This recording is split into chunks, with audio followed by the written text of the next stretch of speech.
pamilya ko nga ganito sitwasyon ko. Bawat tawag nila sa akin, okay lang ako. Nakakain ka na ako, nakakain na ako, pero sakit. Bawat chat nila sa akin, masakit yung puso ko kasi magsasabi yung mga anak ko, mamang wala na kaming bigas, ganito, wala kaming ulam. May 7 years old pa ako. Lalo pa mag-chat yung mama ko sa akin na, ano na, baka maputulan na naman kami ng kuryente. Palay na, ilang buwan na akong walang maayos padala kasi wala akong trabaho na maayos.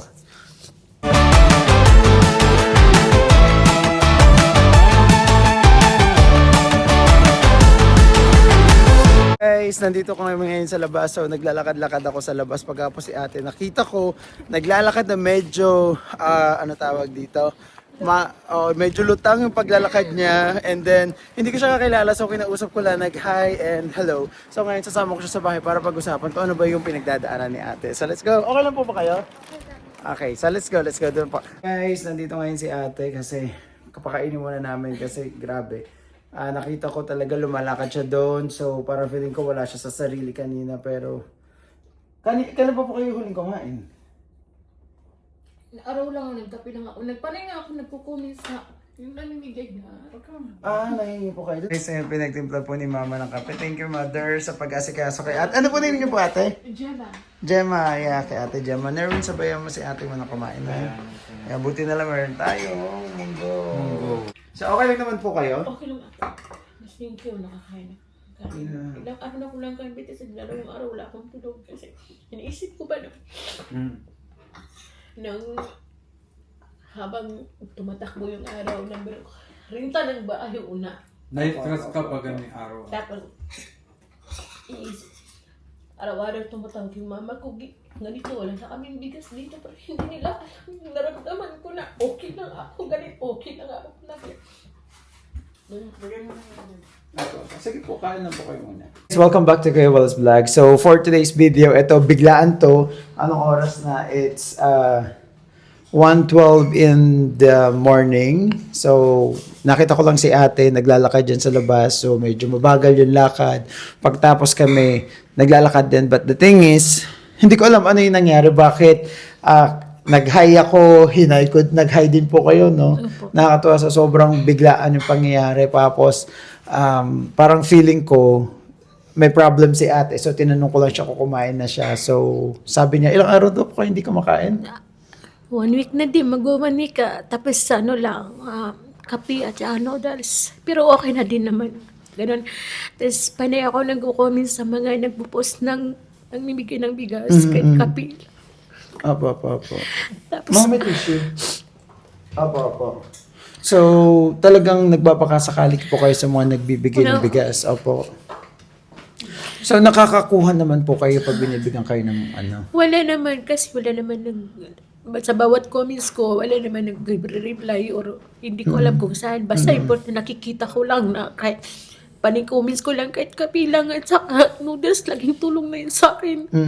Pero buti po, meron pa po kayong noodles at kape. Saan po Meron na- nanggagaling? Noong nakaraang araw, pumunta ako sa friend ko sa Sarja. Binigyan ako 100 yun. Yung 50. Binili ko tapos yung 70, pinadala ko sa Gcash sa pamilya ko. Saan po yung 70? Binilala ko sa Gcash. May inano po sa Gcash. Opo. Pero bago po ang lahat, ano po ba, sabi niyo po kanina galing po kayo ng Abu Dhabi? Galing ako napunta Abu kayo Dhabi, dito. nag-work Opo. ako ng 4 re-entry ako ng Kuwait. Hindi Opo. ako pumunta kasi nadala ako sa matatamis na salita. Kasi ang Dubai maganda daw. Opo. Nag-work ako ng Abu Dhabi is 4 months. Ano po yun? May parang nang-scam po ba sa inyo? Binenta po ba kayo? Parang... Nag-agency ako ng Ras Al Khaimah. Opo. Tapos yung agency doon is fake. Hindi legal. Paano Illegal. pong fake? Paano po? Nung nagka-problema ako na inatake ako ng high blood, nagreklamo ako na uuwi na lang ako. Hindi ko kaya. Ang sabi ng agency sa Ras Al Khaimah, kayanin mo kasi ang laki ng bayad sa'yo. So it means binenta ka nga. Bininta ako sa Ras Al Khaimah. Di nag-choice ako. Sino nagbenta po sa inyo? Pilipino din po? Agency, yes. Filipino ka rin. Ngayon, nagsara na sila. And then, Opo. 4 months ako nag-work.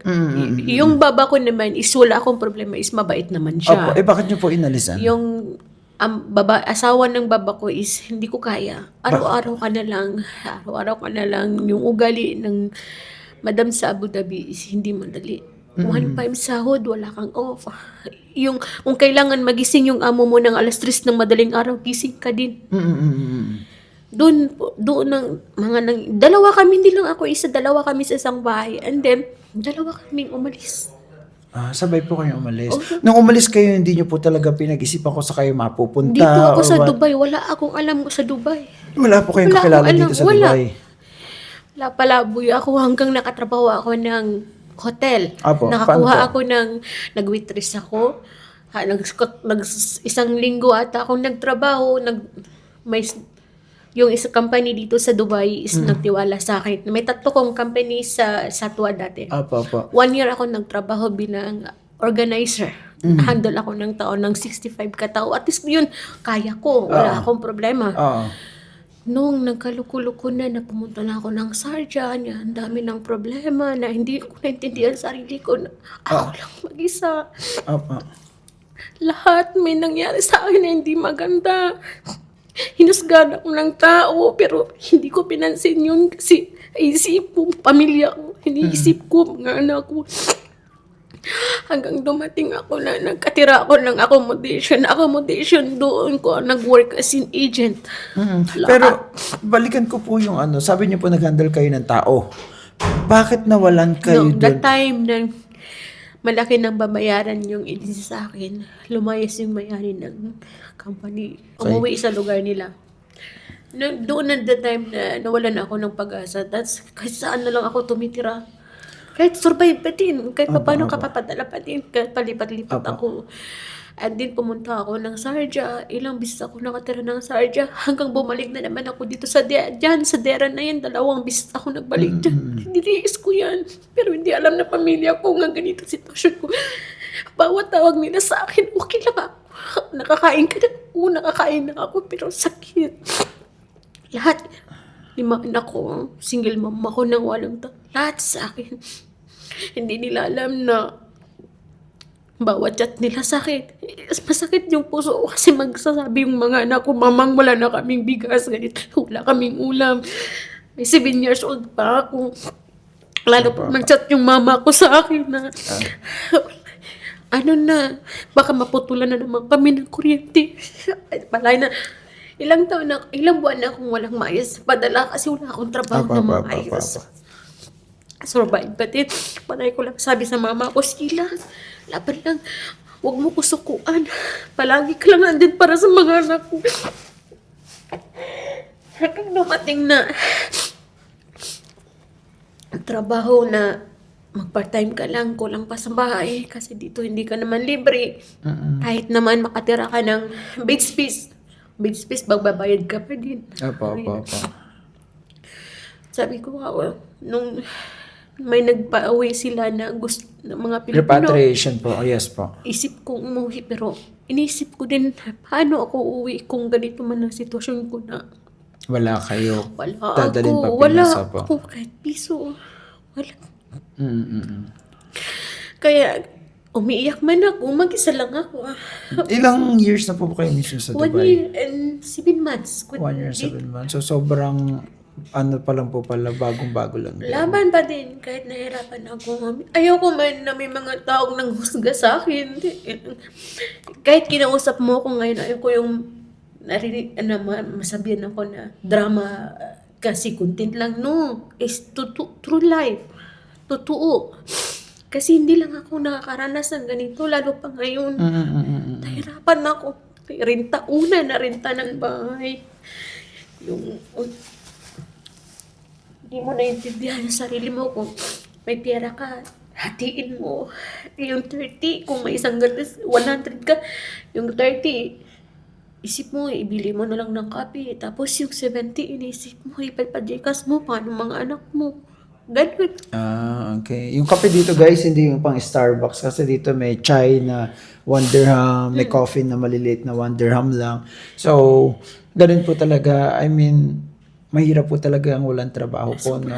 Ilang days na po kayong walang trabaho nito? It's starting March. Apo, no March lang po. Pero Ngayon- pinasweldo naman po kayo nung last na company. Wala, no, March, wala na. Wala na po. Wala na. Ano yung, kasi nakita ko kayo kanina naglalakad, ano yung nasa isip niyo nun? Ang nasa isip ko lang ngayon, sa ngayon, kung sisipain ako ng mayari, saan ako titira? Yan Apa. ang nasa isip. Ilang months na po kayo hindi nakabayad? Hindi nakabayad pa ako ng buwan ng March. Ngayon, na buwan ng April, alam mo kung sa room, maningil talaga sila. Yan talaga. Yes. Kasi business din po nila yun kasi sila din nagbabayad naman din po talaga ng ng real estate, especially kung wala. Yan din naman po yung hirap kasi pag merong nagpaparenta ka. So syempre yung mga tenant natin. Yung sitwasyon kasi ngayon dapat intindihin. Hindi naman ako lalayas na hindi nagbabayad. Apa. Siyempre, ang sa akin lang yung bigyan ako pa ng araw na makabayad. Hindi yung araw-arawin ka. Ina-stress ako kasi may mga anak ako. Iniisip ko na pag may pera ako konti, hindi ko alam kung kakain pa ba ako o hindi. Magpapadlikas ba ako o hindi. So ngayon, syempre, napapanood to ng, kunyari mo, mapapanood to ng anak nyo. So malalaman nila ngayon na hindi ka pala okay po dito sa UAE. Ano po ang, ano nyo? Syempre, chat kay mama, hindi ka pala okay. Pagka po sabi mo, lagi okay ka. Hindi ko alam kung ano yung sasagot ko sa kanila. Hindi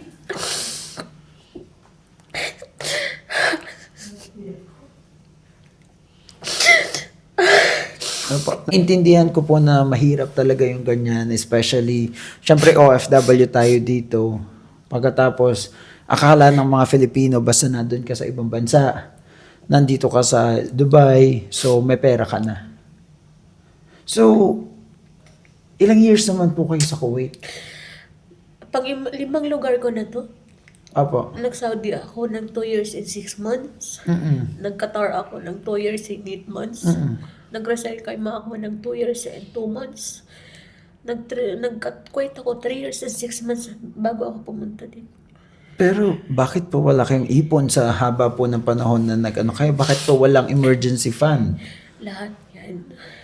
Mag-isa lang ako, be.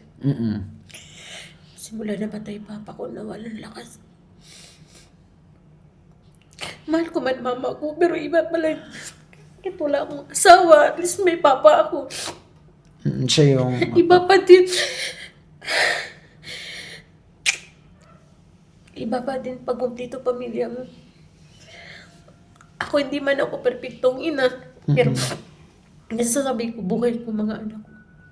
Ilan taon na po? Mga sabi na kanina may 7 years old. May 26 ako, 26, may 25, may 23, may 15, may 7. So, ilan po lahat yun? 5 sila. 5 po sila. Pero yung mga 25, 23, Yung ano po? dalawa may asawa na. Apo. Yung yung pangatlo ko na sa Manila College. Apo. Yung 15 years old ko, nag-graduate na ng High school? high school. Tapos yung bibi ko ngayon is mag-graduate na. Lahat yun, hindi mo naman sila maano na kahit yung college ko, gustong sumbatan na ako, pero wala naman silang gagawa. Nakita naman sitwasyon ko. Ano po yung sinasabi ng anak nyo pag hindi kayo nakapagbigay ng pera? So, syempre, mahirap din po sa kanila. Kayo lang lahat ang inaasahan. Ano po yung Siyempre, sinasabi madami nila? naman ako marinig, pero hindi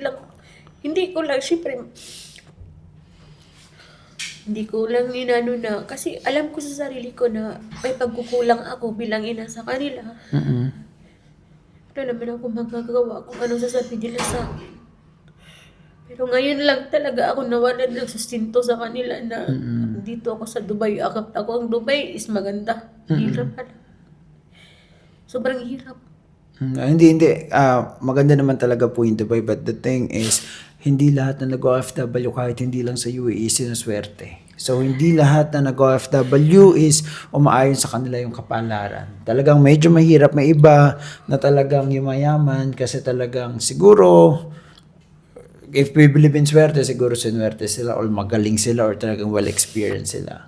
So, sa inyo pong sitwasyon, ano do you think po yung maling ginawa nyo? Bakit naghirap kayo? Siguro kung nagtiis lang ako kahit gaano yung amo ko sa Abu Dhabi. Siguro hindi ako nagtitiis ng ganito. Kung kaya ko lang talagang nagtiis. Pero wala, hanggang 4 na buwan lang ako, yun ang nakaya ko. Kahit man umuwi ako ng agency, wala yung agency, yun na namang pakialam. Tinawagan nyo po or what? Ilang beses na ako nagsabi na, di ko kaya dito. Kasi isipin mo, matutulog ng alas 12, magising ng alas 3. So, talaga ilang oras na yung 3 biyahe oras na, lang, hindi ka pwedeng matulog kasi yung amo mo nakabantay lang sa'yo. Ilang araw, ilang lugar na napuntahan ko, pero dito lang ako sa Abu Dhabi nahirapan. Sabi ko sa agency ko ninyo, ako kabang mamatay ako. Na-hospital ako sa Abu Dhabi, yung baba ko ang nagbantay sa akin. Umagang-umaga ginising ako ng amo ko, magtrabaho ka. Wala akong magagawa kasi nasabay ako ng amo ko. Opo. Tumawag ako sa agency, hindi ko kaya dito kasi tumaas yung BP ko. Baka mamatay ako. Ilan taon na po ba kayo? 42. 42 po. Okay. So, ano po yung plano nyo po niyan ngayon? Na, syempre, nag-try po ba kayo mag-apply? Kasi, parang March lang po, kaka-April lang po. So, ilang days pa lang po pala. Oo, mag-isang buwan na din. Mag-isang buwan na din Oo, po. kasi lumipat ako dyan, nag-isang buwan na ako ng 2080. So, sa isang buwan po, ano po yung ginawa nyo? Na, nung the time na sa isang buwan, hindi pa masyado na, pwede pang makaalis. Kasi nagtrabaho man ako ng agency, nagpapaalis ako, pwede pang makaalis yung tao. Apo. Nung nag-stop na, may tao ako sa accommodation ngayon. Nung nag-stop na, wala na talaga. Nandyan na, hindi part-time, magbabantay ng matanda. Tapos yun lang. Tapos magkano lang naman sahod, kulang pa. Apo. Ngayon, nahirapan ako siyempre. Kaya ang unang problema ko is rent ng bahay. Hindi ko naman masasabi na may tutulong sa akin kasi obligasyon ko man ito kasi ako man nakatira sa bahay. Totoo po. Oo. Pero bakit po kayo kumuha ng mahal na bahay? Kasi 1,700. Dalawa po kayo, sharing kayo dati. So ngayon, umalis na po isa. Ako na lang mag-isa. Kailan po umalis yung isa? Noong nakabayad ako, ngayong buwan, ako na lang mag-isa magbabayad. Apo. Tapos, kung lilipat ako ng business, wala akong pera na pang down, magsisimula na naman ako ulit.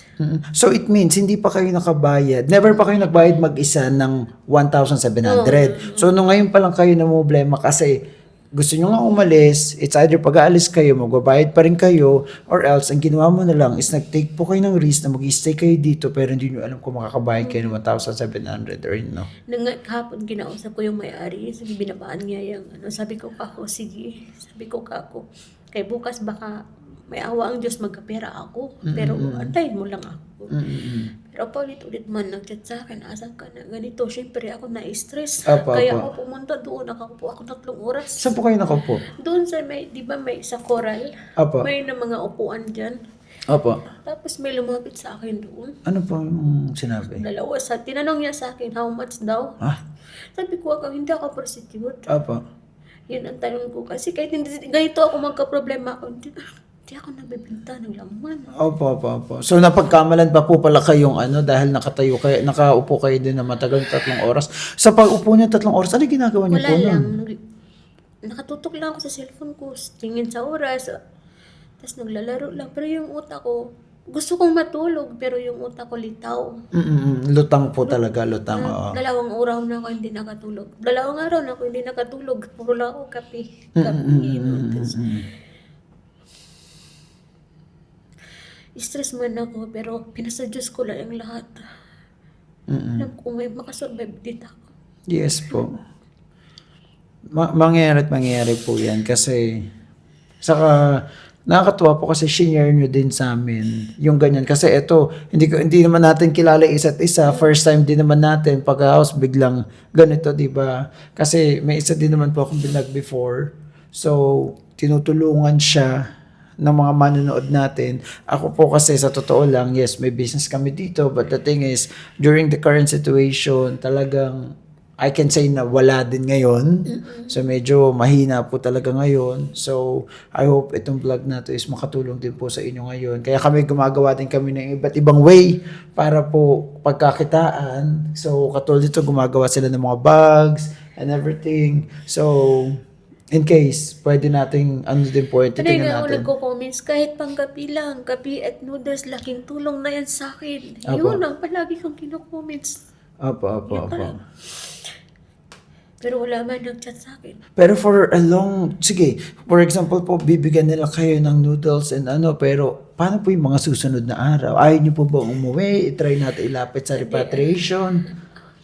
Ano naman gagawin ko pag uuwi ako doon? Apo. Wala naman. Saan po kayo sa Pilipinas ulit? Davao.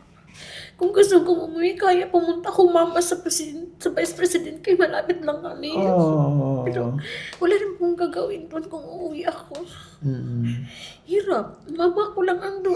So talaga iniisip niyo rin po talaga yung mga anak and yung ano niyo po, no? Enrollment na naman. Yan ang isip ko. Tapos patapos na visa.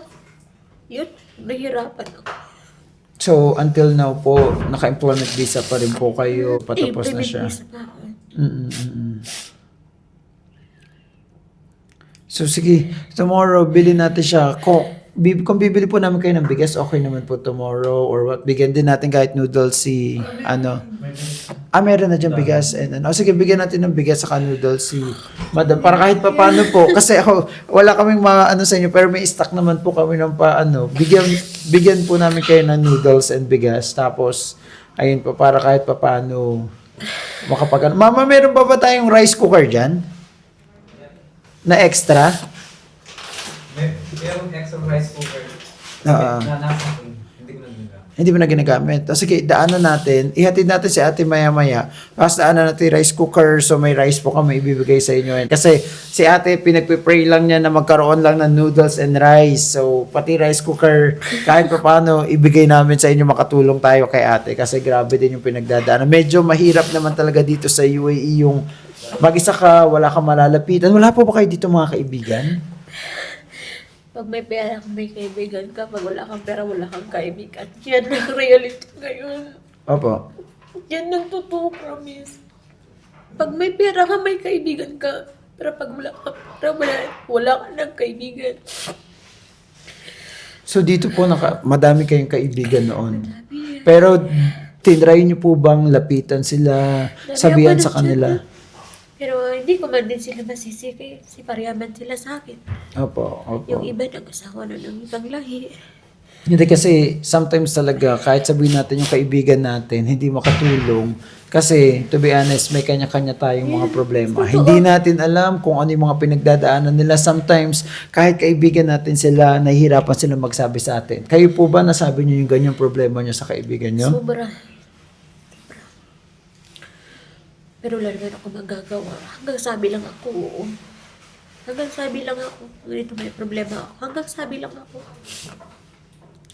Hanggang doon lang. Kasi syempre, naintindihan ko din naman. Yeah. So eto, ano mama? So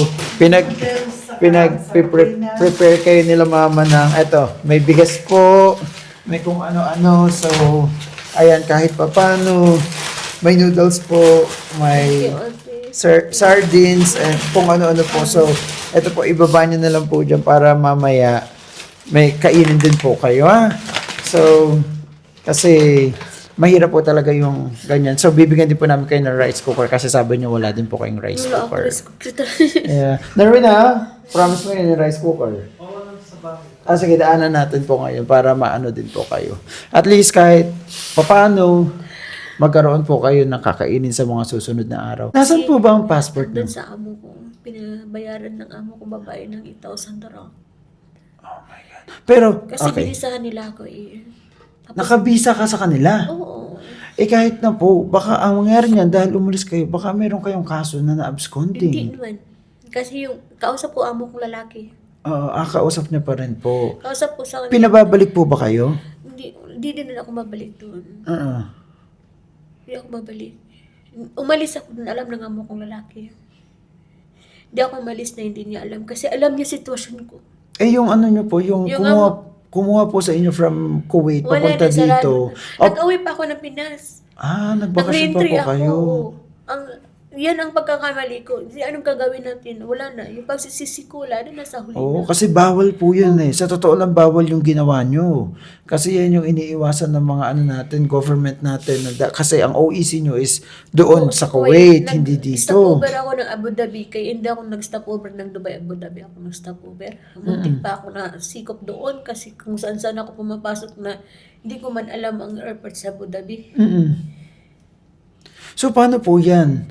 Kung pinababayaran sa inyo, tapos wala kayong ano. Unless So, hindi kayo kakancel, hindi kayo bibigyan ng... automatic, pag hindi ako na-cancel, automatic abscond na. Wala na. Yeah. Doon na. Nung binalita nila na pwedeng umuwi, gusto ko talaga umuwi. Di ba? Oo. Kasi dito lang ako mamamatay ba? Hindi ko makita mga anak ko. Kaso iniisip ko pag uwi ako, paano pamilya ko? Paano mga anak ko? Paano mama ko? Naintindihan ko po na iniintindihan talaga yung mga anak nyo, pero Walang dapat inaasahan nila. intindihin nyo din yung sarili nyo ngayon kasi medyo mahirap po yung ganyan. Isip kayo ng isip sa kanila pero nasa Pilipinas sila, wala naman po silang binabayarang bahay. Hindi nila kasi alam yung sitwasyon ko ba? Mm-mm. Di talaga nila alam. Bawat tumatawag umaga, okay lang ako. Wala akong problema. Sige lang, maghanap ako paraan para makapadala ako. Ganun lang sagot ko. Araw-araw po silang tumatawag din sa inyo? Araw-araw.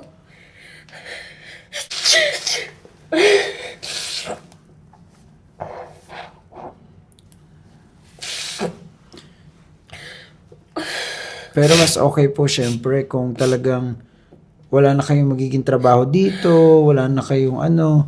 Pero Mas hindi pa okay rin din. ako nawala ng pag-asa. Opo. Laban pa din. Wala akong sukuan, laban pa din. Yeah. Mas okay po talaga na kausapin nyo yung... Pinapayagan naman po kayo na employer nyo na makakuha ng ibang trabaho. Wala naman problema. Wala nang problema as long as babayaran nyo yun. Okay naman, wala naman problema. Pero kaso lang, nung kukunin ko na sana yung passport ko, yung madam ko sa agency ang nagkausap, pinabayaran ng 8,000 So yung... Hindi yung employer nyo ang nagpapabayad, kundi yung agency. Hindi, yung amo ko kasi siya nagbigay ng visa. Yung agency wala na pakialam sa akin eh. Oo. Kasi nakasara na eh. Oo, oo. Yung amo ko, kinuha na passport ko. Oo. Nung kinausap sila ng madam ko sa agency dito sa Sharjah, Oo. sinabihan siya na pabayaran ng 8,000 yung gastos nila kasi 4 months lang ako. Oo, oo. Okay lang sana kung abot ako ng 6 months. Yun, kasi nakuha ako yung ano nila sa 6 months. 4 months lang ako eh. Di sabi ko, pag may pera ako, mag-loss na lang ako. Yun, hanggang ngayon, no, hindi ba ako nakalos? Kasi pag kumikita ko, kulang pa sa mga anak ko. Kulang pa sa pamilya ko. Ngayon, dito na ako sa Dubai, wala talaga akong maayos na sustento. Wala talaga. Hindi nyo... Wala, hindi tulad sa nakaraan na kung saan ako may utang ako sa finance, pero mama ko panel ang tumatawag. Pero sige lang, diskarte lang, may awa din ng Diyos, huwag mo kusukuan. Yan lang palagi kong sinasabi sa mama ko. Ilang taon na po ba yung mama nyo? Mag-16 na sa September. Huwag mo kusukuan, laban lang, sabi ko. Yan lang ang palagi kong sinasabi sa mama ko. Kahit alam na mga kapatid ko, nahirapan ako, pero hindi ako nagsasabi sa kanila. Lahat ng problema ko sa akin. Mama ko, maawa ko kasi ging ganito. Wala. Mga bata, wala. Hindi ko makain ng bata. May naramdaman. Pero Diyos ko, sana ko kukuha ng ganito. Sana ko kukuha ng pera para may padala ako na kulang pa sa sarili ko. Buti po sa tagal nyo dito, hindi kayo nag-boyfriend para mayroong Meron ano. na, nakaraan. Pero iniisip ko ngayon, boy, paano wala naman, hindi naman maitulong yan. Wala naman maitulong sa'yo yan. Pero never ako nag-asawa dito. Iniisip ko kapakanan ng mga anak ko, kung mag-asawa ako, walang mangyayari sa akin. Iniisip ko kung mag-asawa ko dito, mag-iba yung buhay ko. Totoo po. Boy, natural lang yun. Oo. Pero hindi ko na iniisip na wala naman may tutulong sa'yo yan. Kundi ano lang kukunin sa'yo, wala na. Pero hindi po kayo nag-ask, nagsabi na ganito yung problema nyo. Hindi kayo nagsabi dun sa nakasama nyo kung sino man po yun. Kung hindi, ang tao, alam nila na single mom ka, hindi mo na kailangan hindi na kailangan magtanong sa akin kung anong kailangan ko. Kasi alam na nila kung anong obligasyon ko. Kung may isip ka, pero pag wala kang isip, wala. So, sige po, basta ang akin, suggestion lang po, huwag nyong i-cut yung communication dun sa employer nyo. Tapos try to look for a job kasi marami pa rin naman po. Para pag nakakita kayo ng trabaho, try natin kausapin or ano na yung employer, kailangan ng bayaran. Pagkatapos baka ano kayo pag okay yung performance nyo. Kasi ang inaano nyo is okay na employer. Pero I think you have to talk to your employer po. Tanong nyo po kung pwedeng, sabihin nyo, sa nangyayari ngayon, wala kayong pera, baka pwedeng babaan. I-try nyong babaan pa yung ano nyo, yung kung magkano man yung babayaran kasi 8,000 pinasweldo po ba kayo doon? Pinasildo man. Pinasildo man. Sa tama, pinasildo man. Pero ang anuhan ko, nung nagsimula akong nasurrender, nung inatake ako ng high blood na yung amo kong lalaki nagbantay sa akin. Tapos yung amo kong lalaki, nagsasabi naman siya, kung ayaw mo surrender, uuwi ka. Tapos sabi ng agency, tiisin mo lang. Ilang beses na ako nagreklamo, tiisin mo lang. Nung dumating na sa araw na umalis talaga ako, hindi ko kaya. Dalawa kaming umalis, hindi naman din kaya. So ayun, ikausapin nyo lang po pero grabe lang din po kasi wala naman, pinasweldo kayo but the thing is, ang binayaran, nagbayad ka sa employer nyo sa agency, hindi naman sa inyo. So dapat ang Hindi naman kumakausap, ako nagkakapera nun, ang agency man nagkapera, hindi man kaya ako. nga, ganun nga yung nangyari doon. Kumbaga kasi, parang binenta kasi kayo nun, so sila lang yung kumita. Pagkapos ngayon, dahil sarado na sila, ikaw yung nagsasuffer. Pero I think try to talk to your employer din po na ganito po yung nangyari, gusto nyo umuwi. Sabihin nyo na gusto nyo umuwi. Na wala talaga kayong pambayad, wala kayong pera. Paano yun pag gusto nilang pabalikin kayo, babalik kayo? Hindi ko alam, sir. Hindi ko alam. Kasi kung walang option, it's either babalik kayo or either mag-aano kayo, maghahanap talaga kayo. Kasi pag hindi yun nabayaran nyo, pwedeng i-abscond kayo. Pag So, syempre mas matapos, mahirap yun. 4 na buwan na lang yun ang anong ko ngayon. Kasi 4 na buwan na lang. Sa 4 na buwan na yan, madami pang mangyayari kasi enrollment naman. Oo. May college ako. Tapos yung dalaga ko. Lahat na naman. Magkano po yung sweldo nyo po pala dun sa employer nyo? 1.5 na yan. 1,500. Oh, kadalasan 1,500 dirhams talaga. Kadalasan talaga sa nani yan po talaga yung salary plus free accommodation, transportation. Hindi, sa bahay lang, STN ta, wala naman di bawal naman ikaw magkipag-usap sa ibang tao. Abu Dhabi yun. Opo. Nung nakita ko po kayo kanina naglalakad, saan kayo papunta nun? Kasi, Pauwi. saan po ba kayo dito? Dito ako sa may harap ng Almutina, di ba may United Harbor Market dyan? Apo. O dyan ako sa likod. Doon kayo sa likod. So, naglakad lang po talaga kayo dito sa... Naglakad lang ako, wala man ako pera. Gabi-gabi po talaga kayo Hindi naglalakad ngayon, dyan. kanina lang ako pumunta doon, parang na-stress yung utak ko na parang sa sabog. Gusto kong matulog, pero yung mata ko gusto pumikit, pero yung utak ko gising. Kasi iniisip ko yung renta ng bahay. Iniisip ko, dami ko iniisip. Paano yung pag wala po kayong kinakain doon po sa bahay nyo, sa kusina? Minsan kumukuha na lang ba kayo doon ng pagkain ng iba? Hindi naman. Yung isa akong karumit, may time magtanong siya sa akin, Ate, kamusta, kumain ka na ba? Tapos may magbigay naman siya. Pero kasi halos doon ibang lahi. Hindi sa talaga lahi. ako kumukuha ng hindi sa akin. Kahit pa paano kung mawalan man, at least kung may 20-20 ako, o di makabili ako ng, kape at saka noodles yung importante. Kahit wala akong kanin, okay lang sa kanin at makasurvive lang. Inshallah po. So, sana maging okay po kayo. So, anong oras na rin po? It's mag-aalas 2 na rin po para makapagpahinga kayo. Hatid ko na rin po kayo. So, kayo po, sa anak nyo ngayon, ano yung gusto nyo sabihin sa kanila? Kasi, hindi nila alam kung ano yung sitwasyon mo. Ngayon, ayan, kunyari sa nanonood, ano yung gusto mo sabihin sa kanila? Sa nanay nyo, sa anak nyo? Sa mama ko, kahit hindi ko sinabi kung kahit alam mo na may nangyari dito ngayon, pero hindi ko sinabi kung anong nangyari sa akin. Pero alam ko na naintindihan mo ko. Alam ko hindi ko mo ko susukuan. Sa mga anak ko, hindi man ako perfectong nanay sa inyo. Pero mahal na mahal ko kayo. Yan lang, laban lang. Opo. Talagang, syempre, nanay nyo yan. Kung pinapanood mo kayo ng nanay nyo, pagkatapos nalaman nila ngayon na wala kang trabaho at alam nila na hirap kayo, talagang iintindihin at iintindihin nila kayo. Wala silang choice kasi minsan yan yung problema natin na walang-wala na tayo pero talagang iniisip natin yung ibang tao. This time, I think, isipin nyo po muna yung sarili nyo. Pag naging okay na kayo, saka kayo magpadala. Kasi as of na wala kayong mapadala sa kanila. Kausapin niyo lang po employer nyo na sana maging okay po. Sige po, hatid po namin kayo and thank you po. So, Salamat din. Salamat din natin. Salamat po. Kasi kahit pa paano, nakain niyo ako na hindi niyo ako kilala. Salamat din sa'yo kasi kahit na nasa baba, hindi ka ng dalawang isip na dalhin ako dito sa bahay niyo. Opo, wala pa problema kasi. Talagang akin, nakita ko nga kasi si ate naglalakad lang talaga dyan na parang ang bagal ng lakad and there, parang may something nga po. Kaya hindi ko alam bakit tinanong ko si ate, kumain na po ba kayo? So hindi pa daw siya kumakain. Kaya sabi ko, kahit po kayo dito sa amin, kumain kayo. So tama-tama, may munggo po kami. So masarap naman po yung luto ni mama.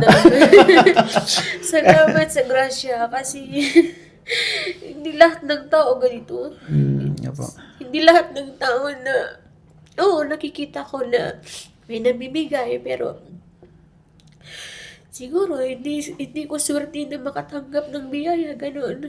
Kahit palagi kong ako nagko-comments, kunting kape at noodles, sapat na yun sa akin, pero wala, okay lang. Hindi, kasi pero ang galing ni God kasi talagang kahit pa paano dininig niya yung panalangin niyo na magkaroon ng kape at noodles. Hindi lang po yan, may bigas po and also meron din po tayong mga delata para sa inyo po. Tapos magkakaroon pa po tayo ng rice cooker. Kukunin po natin, ihatid po namin kayo ngayon. Okay? So thank you so much din po at patuloy din po kayo magdasal araw-araw kasi hindi natin alam kung paano gumalaw ang Diyos. Kasi talagang sobrang as long as gumagawa kayo na mabuti, magiging okay po ang lahat. Okay? Yeah. So maraming salamat po. And by the way po, bago po matapos, ano po yung natutunan nyo sa buhay nyo as an OFW na palipat-lipat kayo ng iba't ibang bansa, nagnani kayo, nagganito kayo, pero Pero sa totoo lang, 12 years akong nag-abroad. Dito ko lang naranasan ng ganito. Last na lugar na pinuntahan ko, Kuwait, sobrang bait ng amo ko. Inabos ako. Kasi nadala ako sa matatamis sa punta ka sa Dubai kasi malaki ang cash assistant. Iniisip ko yung cash assistant para sa mga anak ko na may papadala ako. Punta ka dito kasi may off. Mabait amo. Yun, nadala ako. Mas mabait pa pala yung amo ko sa Kuwait kaysa dito. Kung bibigyan kayo ng pagkakataon, gusto nyo makabalik na Kuwait? Yung amo ko, kung hindi niya ako binlock doon, gusto ko mabalik na Kuwait. Maganda ang Kuwait. Promise. Kahit wala akong off doon, pero hindi ako nakakulong. Ako nagpapadala ng pera, may sariling driver pa, pero yung utak ko, pinasukan ng kung ano-ano, nadala ako dito sa Dubai. Hindi kasi may mga ganyan. So, mga pangako nga na hindi naman totoo para mga maka-sales stock lang. So, doon sa mga agency or kung ano man pinapahamak ang kapwa Pilipino. So, sana wag naman gano'n na sana maintindihan natin na magsabi ng totoo doon sa mga papangakuan ng ganito or what kasi talaga namang sometimes wala palang off. Yes, wala. Pa sinabi, may off. Tapos, yung sa salary, tama naman po yung binigay. Yung 1.5 kasi ang trabaho ko, bawat trabaho ko sa abroad, tagaluto ako. Okay naman yung ilang buwan, ilang taon ako ng abroad. Okay naman yung dito lang ako sa Abu Dhabi. Abu Dhabi talaga unang napuntahan ko. 1.5 lang talaga. Kahit tagaluto ka, 1.5 lang talaga sahod. Wala off. Yung tulog mo 3 oras lang hanggang tumaas yung BP ko na umabot ng 200. Grabe. Doon ako sumuko. Na ilang araw, ilang beses ako na sabi ng agency na kunin niyo na ako, baka dito ako mamamatay. Tiis ka lang muna kasi abutin mo ng 6 months. Buti ko nga abot ako ng 6 months. Kung baka mamatay pa lang ako ng 5 buwan pa lang. Opo. Ganun ba? Nagtatrabaho tayo para mabuhay, hindi para mamatay.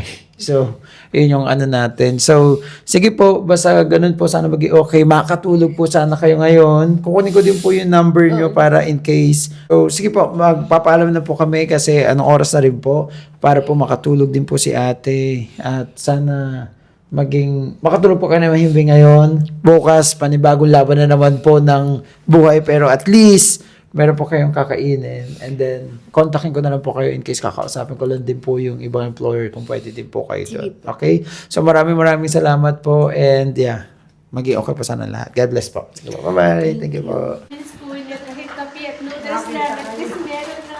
Yeah, sige po. Salamat kayo. Guys, sa akin dito may rice cooker pa ako. Yeah. Marami. May Welcome bigas, po. may noodles na ako. Hindi lang yung noodles, hindi lang kape, madami pa. Yeah. So guys, ayan, nakuha na namin rice Thank you cooker. so much. Welcome po sa hatid na namin si ate kung saan siya nakatira para naman makatulog na siya. So sana makatulog po kayo tonight. So maraming salamat po. Sige po, let's go. So guys, nandito na po kami. Nagnatid ako ni Sir dito sa bahay. Tsaka yung mama niya, maraming salamat sa lahat na binigay niyo sa akin. Siguro sinadya ng panahon na doon ako dadali natin nila yung mga pa ako kasi may mga tao mabuti na nagbigay sa akin ngayon at kahit ganito, laking pasasalamat pa buong puso ko nagpapasalamat sa inyo. Natid Yeah. niyo pa ako. Salamat talaga. Welcome po. Sige po, ingat po kayo. God bless po. Sige po, thank you po. Sige po, bye-bye po. So guys, ayun, nahatid na natin si ate.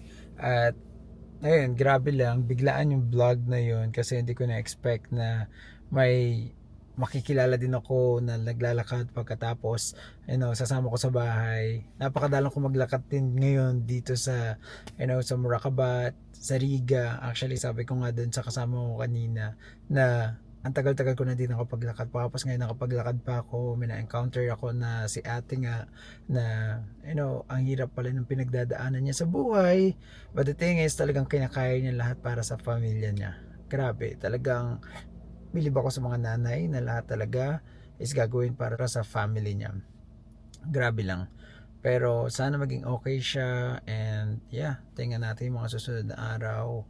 Alam ko mahirap ang mawalan ng trabaho, mahirap ang mga pinagdadaanan ng mga karamihan mga Filipino dito na kahit sinasabi niya lahat nga daw ng mga kaibigan niya, lahat daw ng mga nagpapamigay ng mga bigas, ng mga noodles is tinatry niyo kontakin. But the thing is, sobrang dami din talaga for sure na gustong makakuha ng kahit bigas, na kahit ganito na pinamimigay nila. Syempre hindi naman lahat is kaya din nilang tulungan. So thank you so much din sa mga tao, mga tumutulong. So kahit ang mahirap ang buhay, laban lang, walang susuko, and everything happens for a reason. So natutuwa ako kay ate kasi sinabi niya hindi daw niya alam kung saan ang way papunta pa uwi sa kanila, but the thing is dito siya nadaan sa baba ng building namin, nandito na kami, malapit na. So nakita ko lang na okay, I think I don't know bakit ako nag-hi. Pagkatapos na nag-hi ako, ngumiti, tinanong ko siya kung kumain na siya, hindi pa daw, 2 araw na daw, and yeah, ayun, things happens for a reason. Lagi ko din pinagdadasal actually yon na gawin akong kasangkapan ni God para makatulong din sa ibang tao, na kahit sa simpleng bagay na hindi ko na-expect, na kahit ngayon mahirap din ang buhay talaga, na hindi natin alam kung ano yung mangyayari sa atin in the future, but still just believe in God and we should know our purpose. Kasi ako, for me, my purpose in life is to help others. Kahit sometimes mahirap, wala rin naman ako, or ganito, simple lang, but still I'm trying to manage to help others pa rin. So thank you so much guys for everything. So thank you guys for watching. Bye.